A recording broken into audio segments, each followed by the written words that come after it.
अरे दोस्तों, आज हम आपको एक ऐसी दुल्हन का वाकया सुनाएंगे जिसने शादी की पहली रात किसी के नाजायज बच्चे को पैदा किया। शादी में आए हुए लोग यह देखकर हैरान रह गए और तौबा तौबा करने लगे। बच्चे का बाप आखिर कौन था, यह जानकर आप भी दंग रह जाएंगे। और फिर उस दुल्हन को उसके शौहर ने क्या सजा दी, यह जानने के लिए इस वीडियो को आखिर तक देखें। मेरा नाम समद है। मेरी आज शादी की पहली रात थी और मैं बहुत ज्यादा खुश था। मेरी अम्मी ने मेरी बीवी की बहुत तारीफें की थीं कि वह लड़की बहुत ही खानदानी है।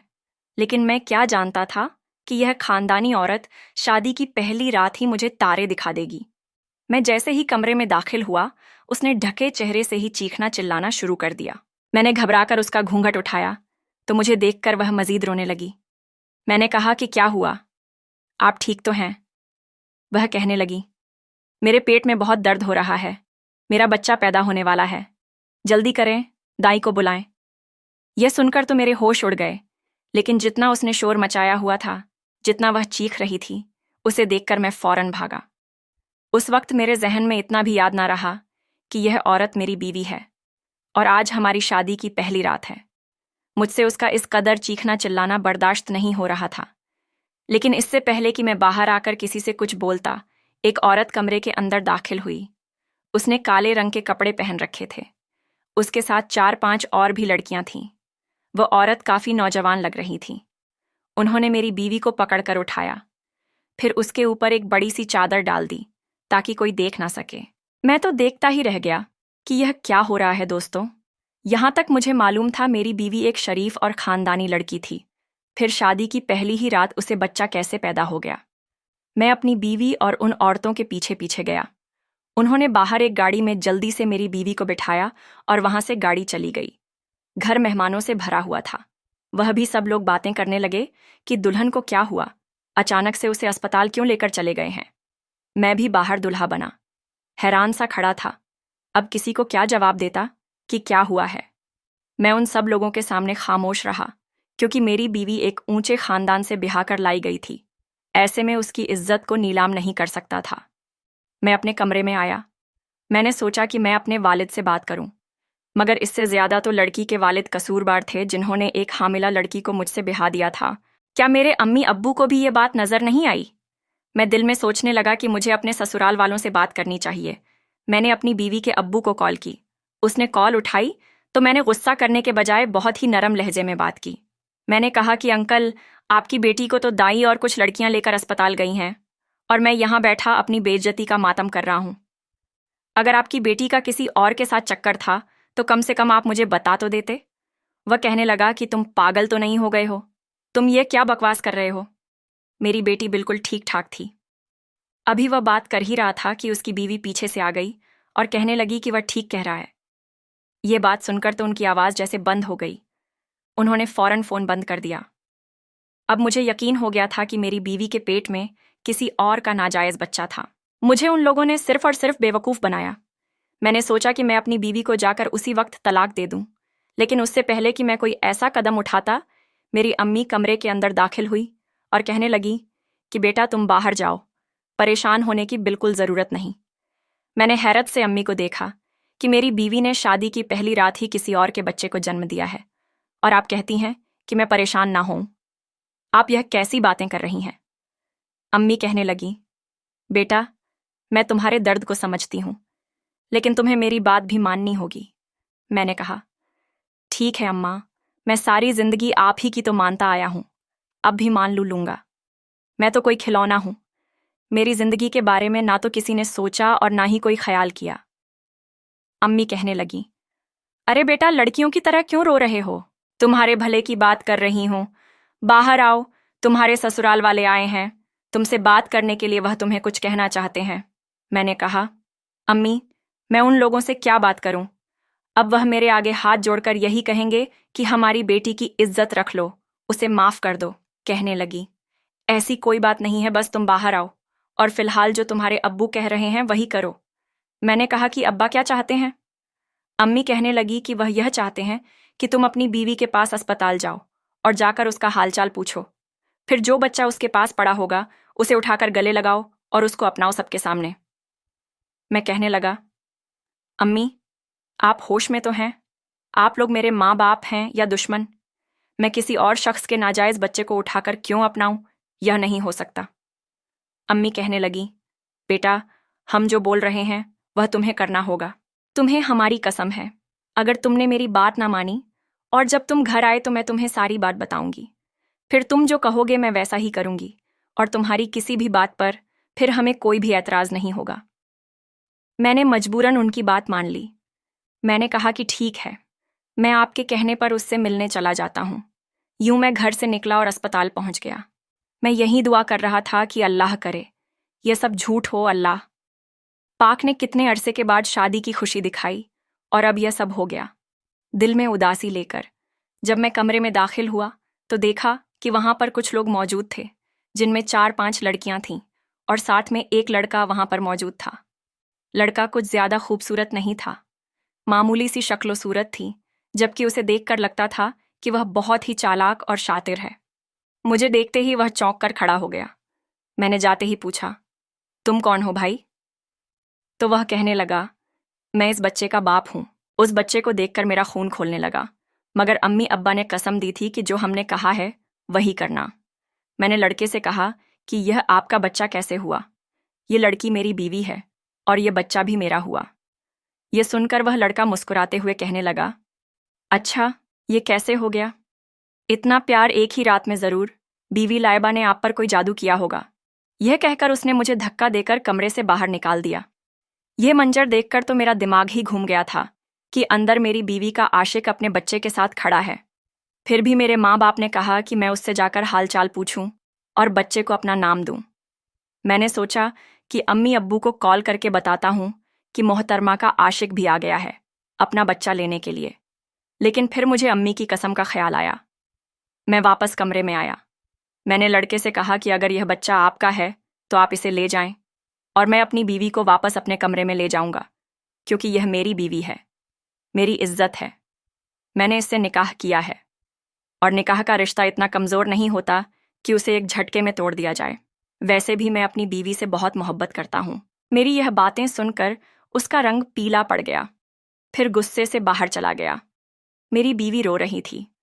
मैंने उस बच्चे को उठाकर पास खड़ी नर्स को दिया और कहा कि इसे फिलहाल तुम भी संभालो, मेरी बीवी की तबीयत ठीक नहीं है।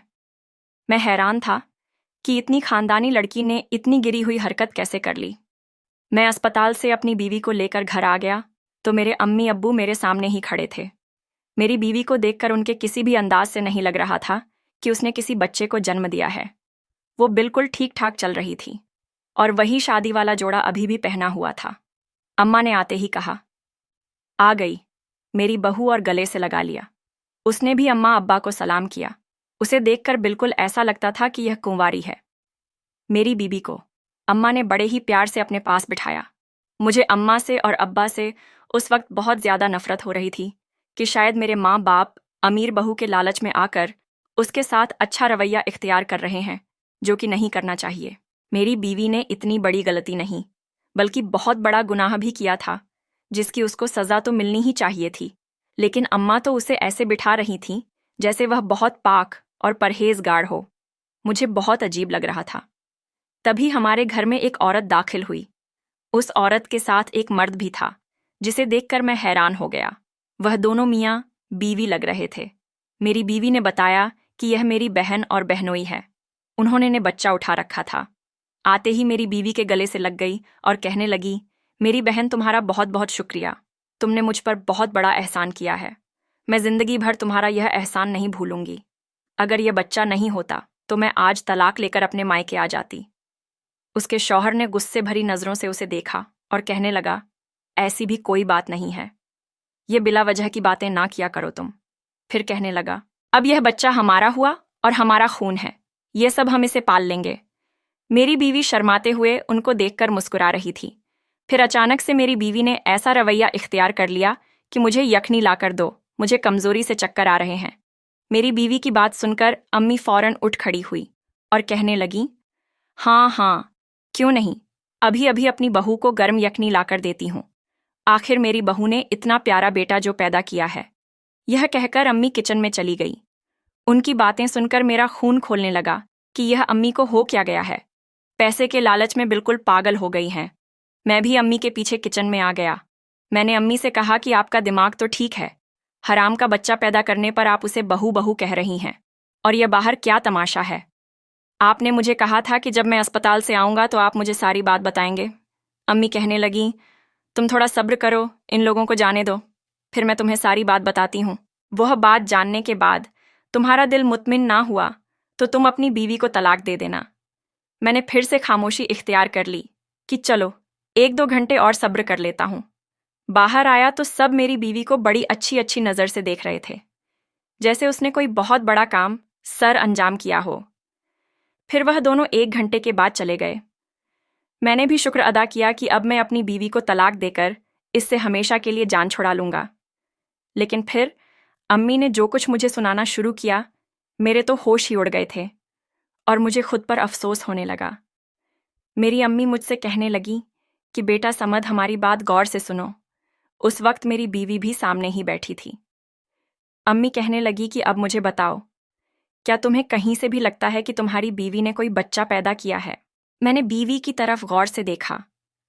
फिर अम्मी से मैंने कहा, मुझे क्या पता है, गुनाहगार को ही पता होता है कि उसने क्या गुनाह किया है। अम्मी कहने लगी, हाँ बेटा, लेकिन बच्चा पैदा करना कोई गुनाह नहीं है। इसके साथ साथ बहुत बड़ी तकलीफ से गुजरना पड़ता है। तुम्हें अपनी बीवी के चेहरे से, उसकी सेहत से कहीं भी मालूम हो रहा है कि यह उम्मीद से थी। मुझे उनकी कोई भी बात समझ नहीं आ रही थी। मुझे मालूम नहीं था कि वह क्या कहना चाहती है। मेरा दिमाग तो वैसे ही चकरा गया था। मैं उठकर गुस्से से खड़ा हो गया और कहने लगा कि यह क्या तमाशा लगा कर रखा हुआ है? आपने जो कहना है साफ साफ कहे मामले को और उलझाए मत। मैंने कहा कि एक तरफ ये खुद ही कहती हैं कि यह बच्चा इसका है, और यह लड़की भी खुद कह रही है कि मेरा बच्चा पैदा होने वाला है, और फिर इसका आशिक भी अस्पताल में था जो कह रहा था कि यह बच्चा मेरा है, और अब आप ऐसी जाहिर कर रही हैं जैसे यह कभी हामिला ही नहीं हुई थी। मुझे इस तरह शदीद गुस्से में देखकर मेरी अम्मी कहने लगीं, अच्छा बेटा बैठो, हम तुम्हें सारी बात बताएंगे। दरअसल वह बच्चा इसका नहीं था जो इसने पैदा किया था। मैंने कहा, मैं इतना बेवकूफ़ नहीं हूं। आप कहेंगे कि यह पाक दामन है और मैं मान लूंगा अम्मी। कहने लगी, समद, अब भी जो औरत आई थी उससे तो तुम मिले ही थे ना। फिर मेरी बीवी से कहने लगी कि बेटी, तुम ही अब मेरे बेटे को सारा सच अपने मुंह से बता दो। मेरी बीवी मुझसे कहने लगी कि मैं जानती हूं कि आपको यह सब बहुत बुरा लग रहा होगा। कोई भी शौहर यह सब बर्दाश्त नहीं कर सकता। मैं छोटी सी थी जब मेरी बड़ी बहन की शादी हो गई। मुझे अपनी बहन से ज्यादा इस दुनिया में कोई भी अजीज नहीं था। अम्मा भी अक्सर बीमार रहती थी। मैंने ज्यादा वक्त अपनी बड़ी बहन के साथ गुजारा है। मेरी बड़ी बहन ने मुझे माँ जैसा दर्जा दिया था, और जब उसकी शादी हुई तो मैं यूं रोई जैसे मेरी माँ मुझे छोड़कर जा रही हो, और रो रो कर मेरा बुरा हाल था। मैंने ठीक से खाना पीना भी छोड़ दिया था। आहिस्ता आहिस्ता मुझे यह समझ आ गई कि मेरी बहन हमसे ज्यादा अपने ससुराल वालों के साथ खुश रहती है। मेरी बहन की शादी को 5 साल हो चुके थे, मगर उनकी कोई औलाद ना हो सकी। एक दिन जब वह घर आई तो वह बहुत ज्यादा परेशान लग रही थी, और फिर उसने कहा कि मेरी सास हर वक्त ताने देती है कि अभी तक मेरे बेटे की कोई औलाद क्यों नहीं हुई। मैंने अपनी बहन को तसल्ली देते हुए कहा कि आप परेशान ना हो, हम इस मसले का कोई ना कोई हल निकाल लेंगे। मेरी बहन को यकीन नहीं आ रहा था कि इस मसले का कोई हल भी हो सकता है। मैंने उनसे कहा कि आप अपने शौहर से कहें कि हम कोई बच्चा गोद ले लेते हैं। मेरी बहन ने कहा कि ठीक है, मैं उससे बात करूंगी। फिर जब मेरी बहन ने अपने शौहर से बात की तो उसने एक अजीब शर्त रख दी कि हम किसी से बच्चा गोद नहीं ले सकते। अगर तुम्हारे खानदान में कोई बच्चा हो जो तुम्हारा ही खून हो तो फिर ठीक है, इसके अलावा वह किसी गैर का बच्चा लेकर नहीं पाल सकता। पहले मेरी बहन ने अपनी देवरानी जेठानी की तरफ देखा, लेकिन उन्होंने भी साफ इनकार कर दिया कि हम अपना बच्चा नहीं दे सकते। मेरी बहन मायूस होकर मुझसे कहने लगी, अब मैं क्या करूं? तभी मैंने अब्बा से कहा कि आप मेरी मंगनी या निकाह कर दें। फिर मेरे अब्बा ने आप लोगों से रिश्ता जोड़ा। आप लोग खानदानी और शरीफ लगे तो अब्बा ने यह रिश्ता जोड़ दिया। मैं मानती हूं कि मुझसे बहुत बड़ी गलती हुई है। मुझे शादी की रात ऐसा नहीं करना चाहिए था। जब आपके साथ निकाह हो गया तो मैंने अपनी बहन और बहनोई के सामने यह जाहिर करना शुरू कर दिया कि मैं हामिला हूं। मैंने उनसे वादा किया कि यह बच्चा मैं उनको दूंगी, लेकिन असल में मैं कहाँ से हामिला थी? क्योंकि निकाह तो पहले ही हो चुका था। मगर रुखसती तो मेरी 1 साल बाद हुई है, और निकाह के बाद 1 साल के अरसे में आपकी और मेरी मुलाकात 2 से 3 बार सिर्फ हुई है। और इस दौरान तो आपने मुझे छुआ तक नहीं, लेकिन मेरे बहनोई को लगा कि मैं सच में हामिला हूं। और फिर शादी की पहली रात, यह सब मैंने इसलिए किया कि सबको यही लगे कि मैंने बच्चे को जन्म दिया है। यह कहकर मेरी बीवी खामोश हो गई। मैंने कहा, अगर यह बच्चा तुम्हारा नहीं था तो फिर किसका था? मेरी इस बात पर अम्मी कहने लगी कि बेटा, वह बच्चा तुम्हारी बहन नादिया का था। नादिया का किसी लड़के के साथ चक्कर चल रहा था, और हमें जब मालूम हुआ उस वक्त तक बहुत देर हो चुकी थी। वो उसी लड़के से हामिला हो गई थी। जब जब यह बात तुम्हारी बीवी को मालूम हुई तो उसने हमारा साथ दिया, और शादी की रात नाजिया को पहले ही मैंने बाहर गाड़ी में बिठा दिया था, और फिर तुम्हारी बीवी को अस्पताल ले जाया गया ताकि हमारी इज्जत भी बच जाए और उसकी बहन को बच्चा भी मिल जाए। यह बात जब तुम्हारी बीवी के वालिद को पता चली तो उन्होंने भी हमारा साथ दिया, वरना आज हम मुंह दिखाने के काबिल ना रहते। यह सब सुनकर तो जैसे मेरे पैरों तले से जमीन ही निकल गई। लेकिन मैं खुश भी था कि मेरी बीवी बिल्कुल पाक दामन लड़की है, और गुस्सा भी था कि मेरी बहन ने यह सब क्या कर दिया और हमें मालूम भी ना हुआ। खैर, अब जो होना था वो हो गया। अगर बहन को सजा देता तो लोगों को मालूम हो जाता, और अपनी ही बदनामी थी। फिर मैंने अपनी बीवी से माफ़ी मांगी, और अब हम दोनों खुशी खुशी रहने लगे। 1 साल के बाद अल्लाह ताला ने हमें भी एक बेटा अता किया, जिसको पाकर मैं बहुत ज़्यादा खुश हुआ, और अपनी बहन को भी उसी लड़के के साथ शादी करवा दी, और अब वह सब मिलकर खुशी खुशी ज़िंदगी गुजारने लगे। प्यारे दोस्तों, ये वाकया आपको कैसा लगा? अगर पसंद आया हो तो वीडियो को लाइक ज़रूर करें। अगर आप इस वाक्य के बारे में कुछ कहना चाहते हैं तो नीचे कमेंट में हमें बता सकते हैं। दोस्तों, आज की इस वीडियो में इतना ही। मिलते हैं आपसे अगले वीडियो में। तब तक के लिए शुक्रिया। अल्लाह हाफिज़।